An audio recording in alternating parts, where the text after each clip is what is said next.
everyone. Pastor Matt here with a very special Worship Anywhere and a very special guest that should be flying in right now. Welcome, Captain Kindness, to Worship Anywhere. So glad to be with you, Pastor Matt. Thank you for having me.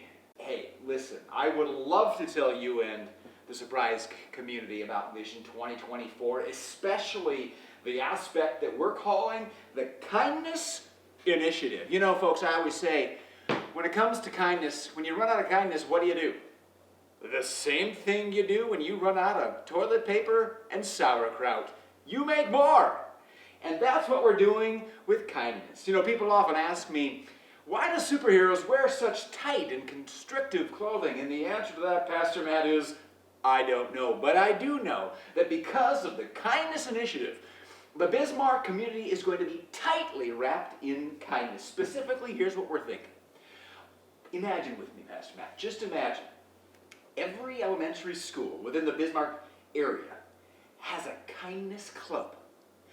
A group of students supported by our kindness staff that will meet every week to plan kind acts for their school, to respond to crises and challenges that arise among their peers at school, among the faculty and teachers, that this specific group of students get together every week for the sole purpose of making their school the kindest place on earth. I'm personally going to be stopping by to many of these kindness clubs. We're going to be providing content, curriculum, discussion materials, ideas, templates, and most importantly, trained leaders so that those students have everything they need to be superheroes in their schools. Here's the thing. When kids discover their own power to influence the world through kindness, that they don't just passively react when they see problems, but they can be leaders. We are going to teach kids how to lead by being kind, Pastor Matt. And these kindness clubs in local elementary schools are just the beginning. Imagine from that, every quarter we have a kindness gives back serving event or a kindness community gathering at Huff Hills or at a local establishment for fun and fellowship and connection. And then every year it kind of culminates with the Camp Kindness movement, where so far 250 kids a year have been able to join that exciting experience and be declared as Camp's Kindness superheroes by the end. And we're hoping to expand camp in upcoming years as we reach many, many more people and offer multiple camps. And so right now, we want to invite you to go to surprisechurch.com/vision2024 to learn more about this exciting vision for the Kindness Initiative, as well as our new digital ministry platform we're looking to build. If you'd like to be a part of our donor base, just reach out to us. We are approaching individuals and corporations who want to sponsor this exciting endeavor to help us reach and spread the movement of kindness, starting in Bismarck. But we have a feeling, Pastor Matt, that this is going to go a whole lot farther than the borders around our city. And we just want to thank you. We want to thank Surprise Church. We want to thank all of you for helping us get to this point, and for the many who are supporting us so far. And good things are in store for the kindness movement. So thanks for letting me share a little bit. Well, listen, thank you, Captain Kindness, for being here and telling us what's going on with the Kindness Initiative. We will be praying for you and supporting you guys however we can. Okay. Take care. Thanks, guys. All right. What a treat that was, folks. Captain Kindness. Holy cow. What a neat treat that was.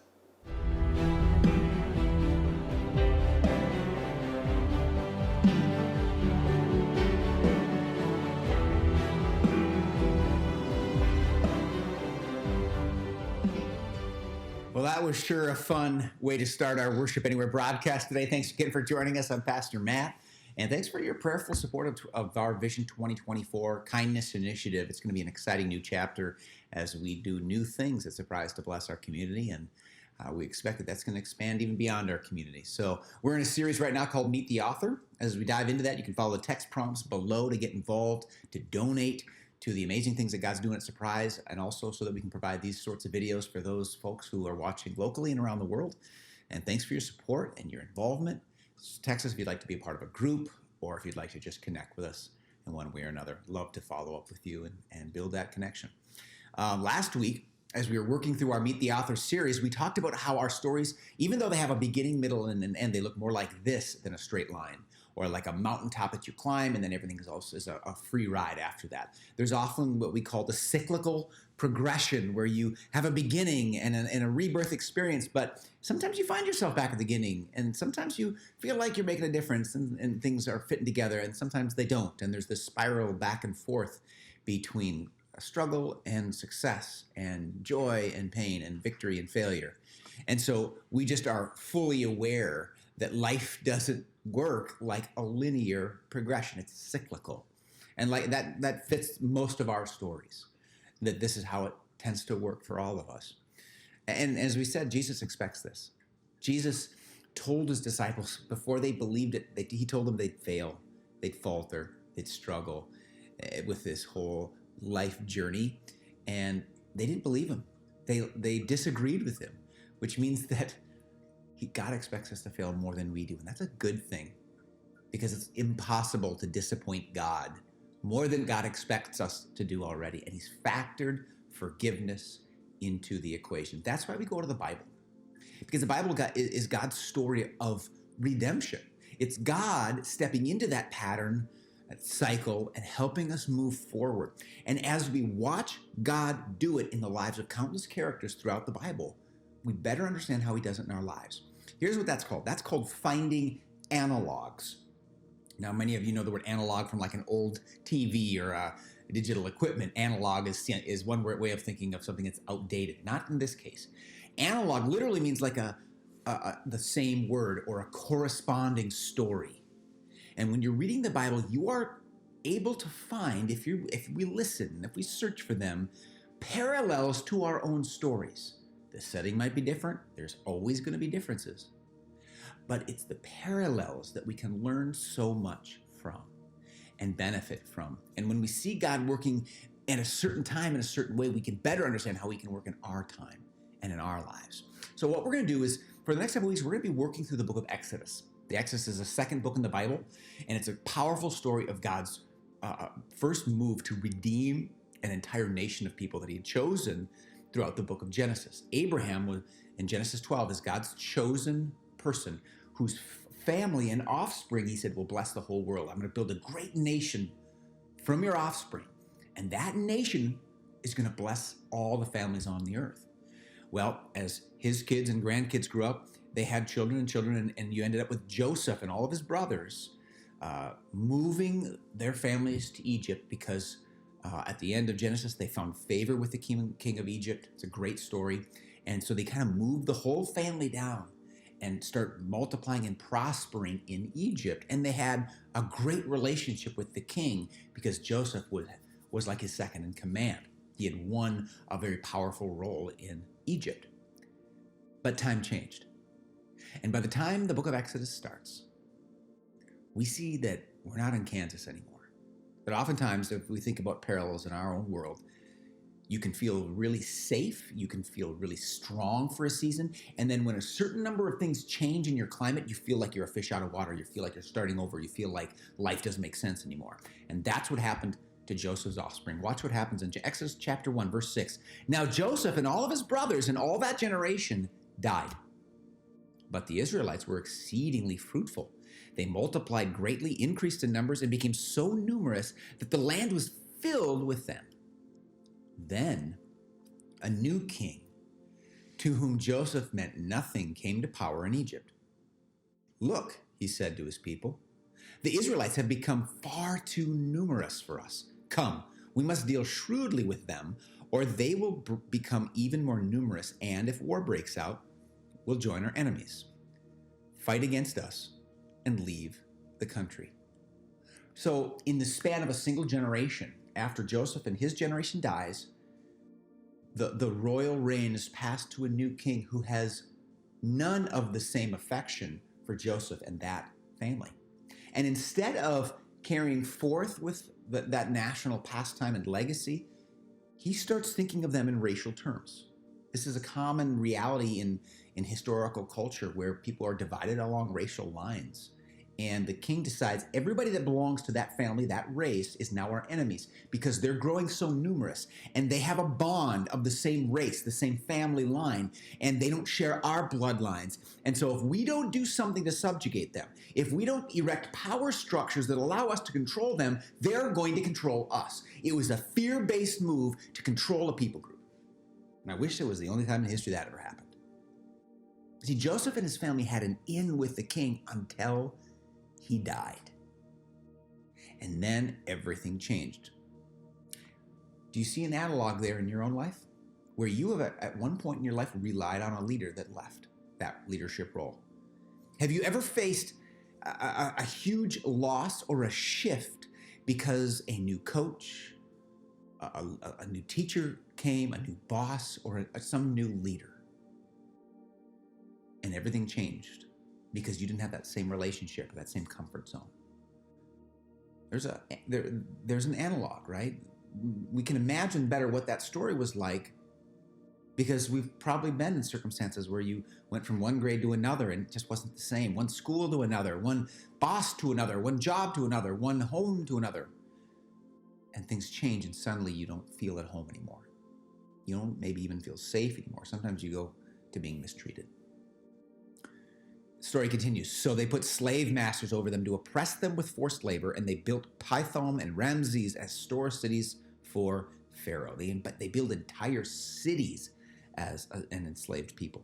But the more they were oppressed, the more they multiplied and spread. So the Egyptians came to dread the Israelites and worked them ruthlessly. So you have these two parallel things happening. You have a people group growing, exceedingly numerous and prosperous, even as they're being subjugated and enslaved. It's possible for me. Here's the parallel that we can lift up, I think. It's possible for me to thrive despite bad circumstances.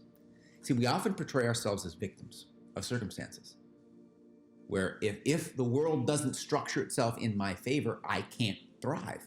I can't do well. Well, here you have a nation that's being forced to build cities against its will, forced into slavery, being whipped and enslaved as a people group. And it says that they found a way to thrive. They find a way out to develop culture and to pass on knowledge and to raise families and to multiply. And that's good news for us. Your circumstances don't own you.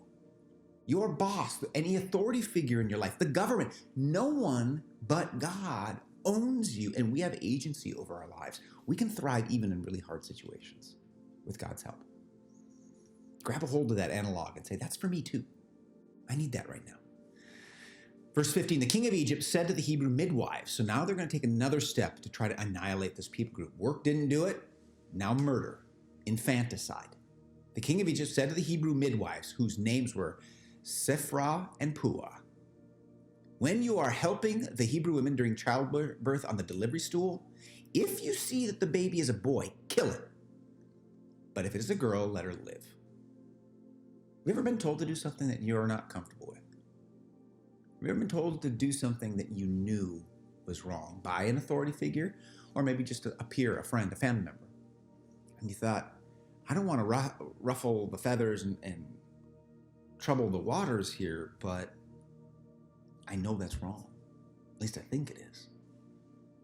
That's the situation they find themselves in. They're being commanded by the people who are their masters to do something to their own brothers and sisters they knew is wrong. And so Jesus in the New Testament talks about being wise as serpents and innocent as doves. I am not free to sin when it suits me. I'm not free to compromise my values just to get by, but I am encouraged by God to be wise as serpents, where I might find a third way through the problem by just being cunning. And so it says, verse 17, the midwives, however, feared God and did not do what the king of Egypt had told them to do. They let the boys live. Then the king of Egypt summoned the midwives and asked them, why have you done this? Why have you let the boys live? And believe me, they didn't do it without coming up with a really good answer to that question, because it would just be a matter of time until these midwives get summoned before the king with a blade placed upon their neck and says, why did you disobey me? And so they had an answer ready. And listen how cunning. Listen to how thoughtful they were as they addressed the king. The midwives answered Pharaoh, Hebrew women are not like Egyptian women. They are vigorous and give birth before the midwives arrive. So we don't even have a job to do. So God was kind to the midwives, and the people increased and became more numerous. And the king was foiled. And because the midwives feared God, he gave them families of their own. Then Pharaoh gave this order to all his people. I'm not going to take chances anymore. Every Hebrew boy that is born, you must throw into the Nile. But let every girl live. Now you get to this point in the story and you're like, where's God? It said that he was kind to the midwives and gave them families, but where's God?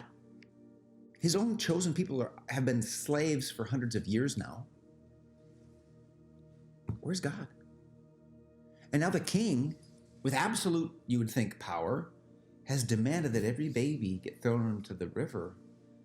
There's going to be no more men to populate with women, and it's over. God's promise to Abraham to save the world through his offspring is going to be over. It's right before our eyes. Genocide is happening, and it's going to upend God's promise. But whenever you come to these stories where there's like a dead end, it also opens up tremendous space for a hero. Any good movie has a villain that's bad enough to kind of scare you. If the villain looks kind of like a joke in the Keystone Cops, the movie isn't going to be very good because there's not a space for a big enough hero. Here, it's getting pretty desperate. It's getting pretty bad.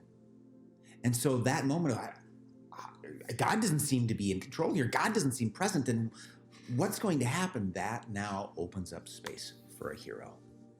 And that's where the story goes. Now a man, we're in the chapter 2 of Exodus. Now a man of the tribe of Levi married a Levite woman. And that was a tribe of Israel that was the priestly tribe. And she became pregnant and gave birth to a son. When she saw that he was a fine child, she hid him for 3 months. But when she could hide him no longer, she got a papyrus basket for him and coated it with tar and pitch. Then she placed the child in it and put it among the reeds along the bank of the Nile. His sister stood at a distance to see what would happen.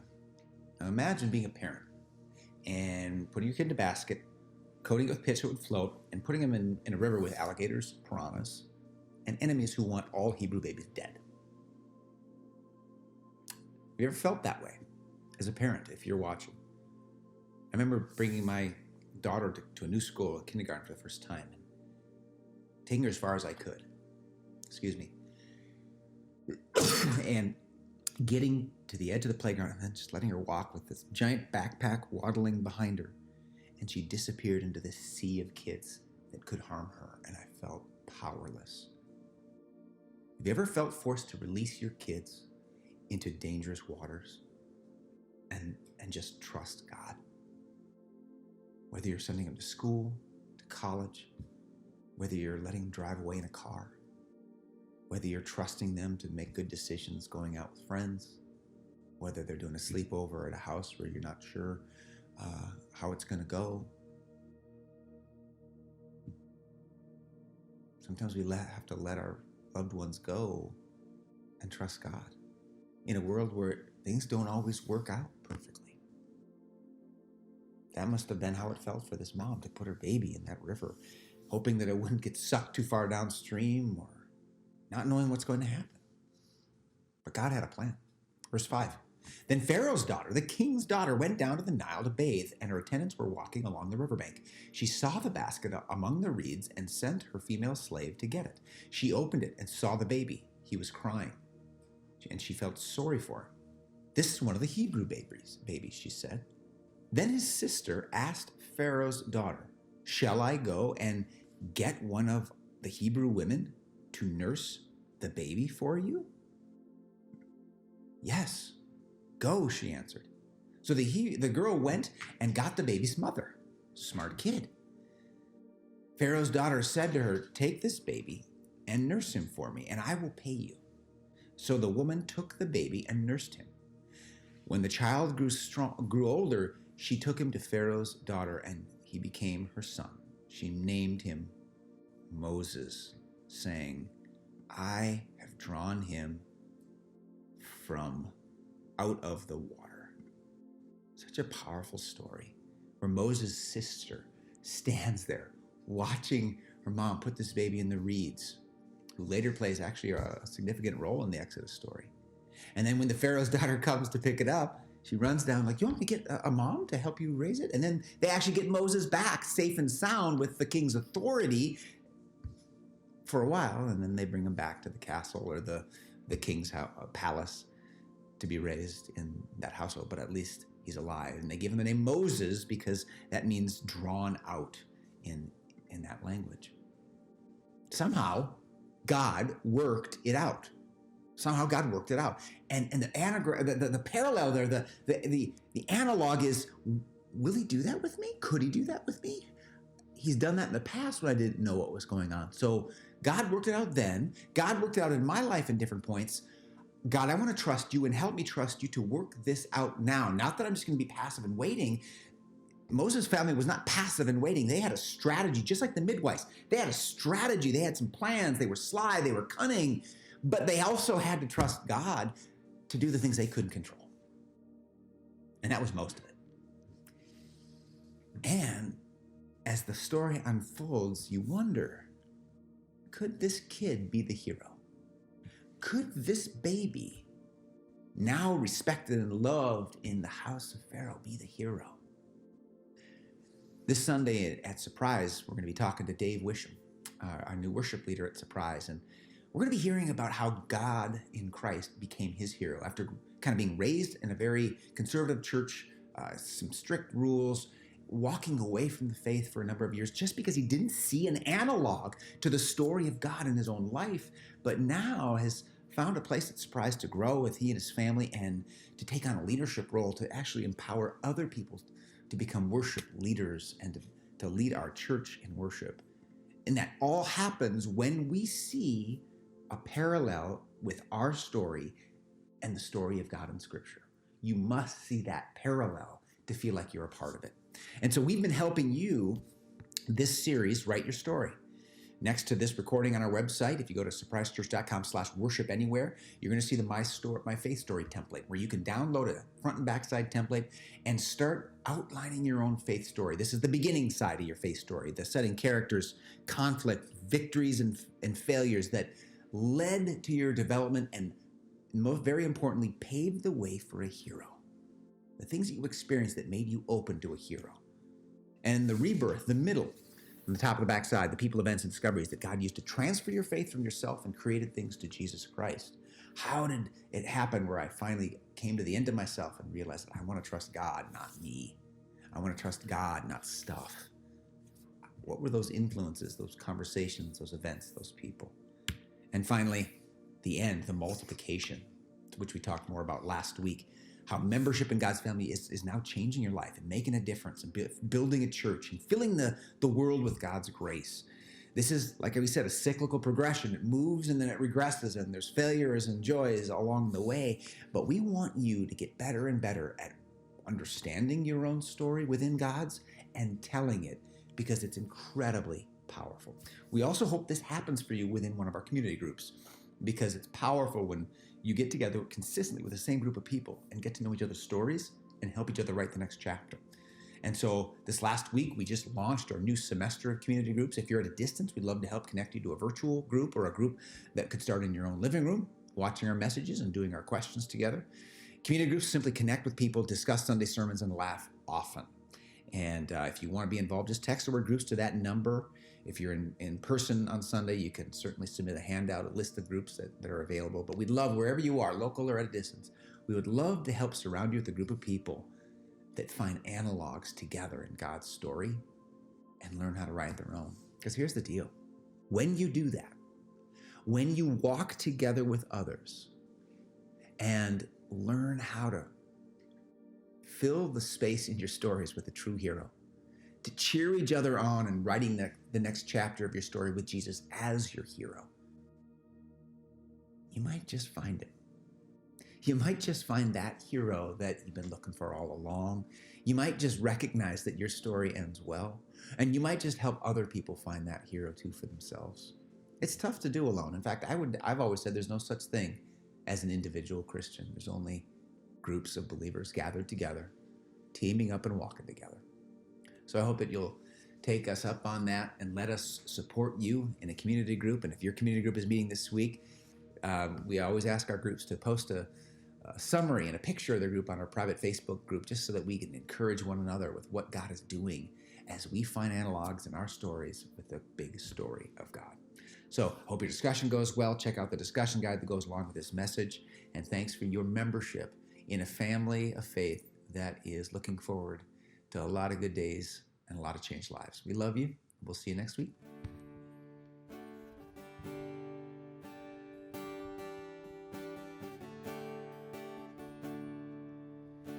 Some may say it's hopeless, they have never met my God. Some may say it's over, but it was finished on the cross. Some may say it's broken, but the healer's in the room. Some may say it's hopeless, but I know God's about to move. God's about to move.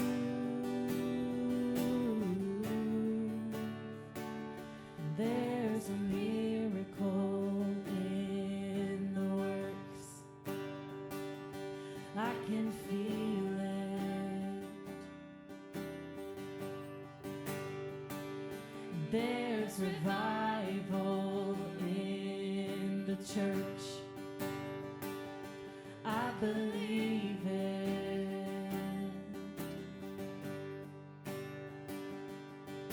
Some may see an ocean, but he's made a highway through. Some may see a mountain, but we've seen a mountain new. Some may see a graveyard, but we've seen his empty tomb. Some may see a battle, but I know there's a miracle in the works. I can feel it. There's revival in the church. I believe it. Yes, I believe it. Reignite us, reawaken. Breath of God, come breathe again. Like the dry bones started shaking, all that dead will live again. Oh, the miracle you're making, the beginning, not the end. Eternity is waiting to see your church alive again. Reignite us, reawaken. Breath of God, come breathe again. Like the dry bones started shaking.